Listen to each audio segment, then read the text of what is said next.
নিজেকে ভুলিয়ে সীমানা পেরিয়ে তোমাকে চেয়েছি যে আজ তোমার হাতেই সাজাবো আমার স্বপ্নের ঘর।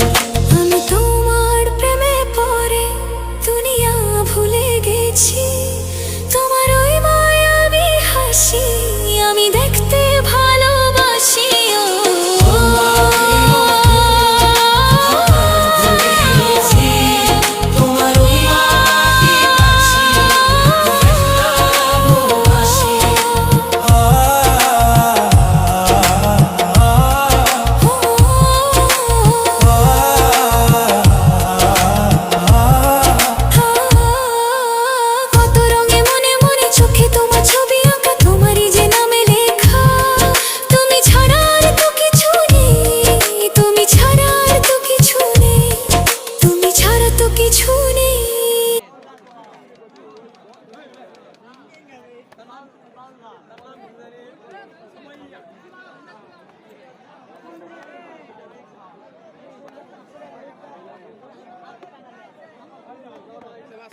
ধারো রে